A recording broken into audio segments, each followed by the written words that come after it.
So the Navajo Nation is very large. If we were a state, we would be the 10th largest. If we were a country, we would be the size of Ireland. And, the communities are so diverse across the Navajo Nation. But we're so spread out, and throughout this entire landmass, we have people who are not far from larger towns, who are living in much smaller dwellings. Some houses could be considered shacks, and there are multi-generational households who are in these homes. And it can be a problem because, it's cramped living, but during the pandemic we saw that when you have multi-generational folks, people are coming and going to work, and they're congregating in these small areas. If we can do something like bring running water to these smaller homes, that's equally as important as a larger home getting the water. No matter how big your house is, you need it. One really important element of our project is surveying. So, when we go into a community and we're established, which takes years, because being from a reservation myself, I am from an area that's about an hour and 45 minutes from Dilcon, and so I know my community really well. I know the people that live there, but that might not be the case here, and so it's really important that we take years to get to know the community and to show them that we're going to be able to deliver the projects that we're promising. And so when we start the surveying, we'll go and we'll meet with the communities. Our project managers will go out, ask questions that are about the home, figure out how many feet away they are from an area where they might install the tank or where they can install a drain field. But we'll also ask questions like, are there elders who live in the home? Are there people who are special needs? Are there children? And so in Dilcon, what we did was we went back and talked to the community leaders and talked to other community members and asked who needs to get water, immediately right now. And a lot of times they are the elders or their families who are single parent homes. And so everybody needs running water, and it's important that they all get it as quickly as possible. But there are more vulnerable families who need to be served first, and that's how we decide. I have been with DigDeep for 6.5 years, and when I started, we only had one project site in New Mexico, which was serving a large number of people, but over the years we've grown to work in other project sites like here in Dilcon. Dilcon has been able to serve about 90 families, and it's really important to us to expand our work to this part of the reservation because there's so much water poverty here. We have a team of about 11, and it has been really great to see the team grow as well.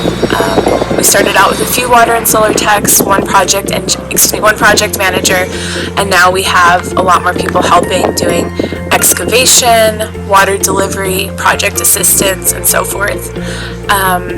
It's been a pretty wild ride with COVID, but we didn't stop helping families during that time.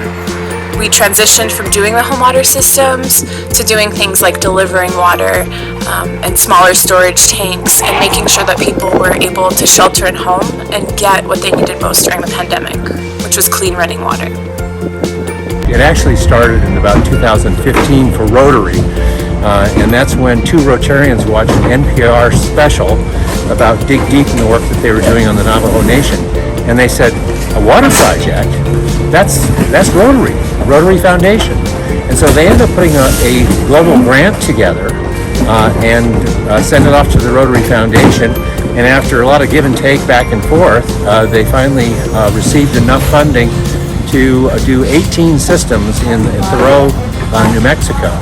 And that was followed by a second global grant. By the way, those Rotarians were from the Gilbert Rotary Club.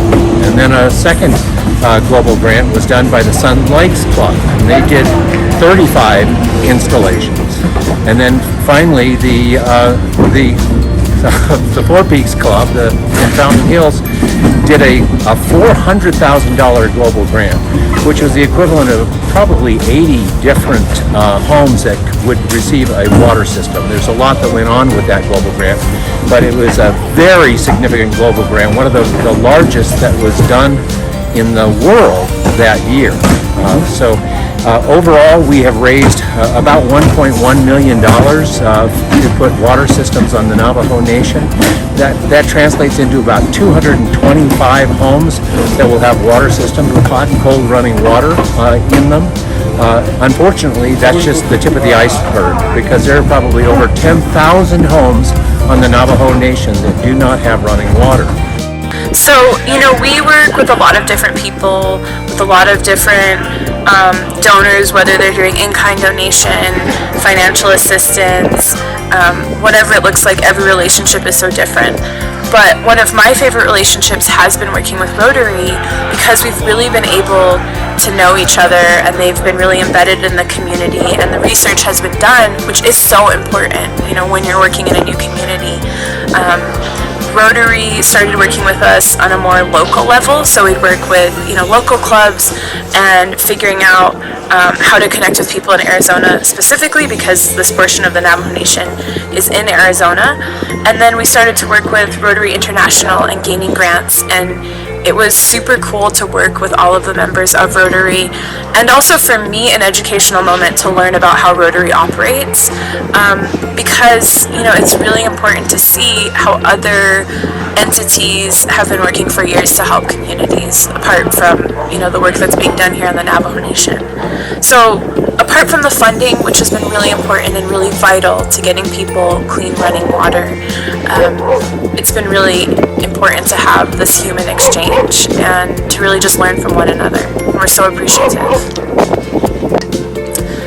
What is next for DigDeep? So there's still an estimated 30% of Navajos living on the Navajo Nation who don't have access to clean running water in their homes. We won't rest until that number is zero. So we have our work cut out for us. We're working in more communities. Here in Dilcon, we've started to build relationships with surrounding chapters. Chapters like Indian Wells or Tisto or Sebodilkai. And so that's important, because I always think of our projects as one water drop, and there's a ripple, and that ripple goes to other communities. So we will be continuing our work in Dilcon, and we will be expanding out like a ripple to other places. A large part of my job is researching new communities and building those relationships, and so it won't just be on this part of the reservation, but in other parts as well. And it's something that I'm really looking forward to, because it's not just about home water systems. It's also looking into connecting families to main water lines, or to repairing their septic systems, because we want to do appropriate technology where it's needed. And again, the bottom line is just making sure that the 30% without running water get it.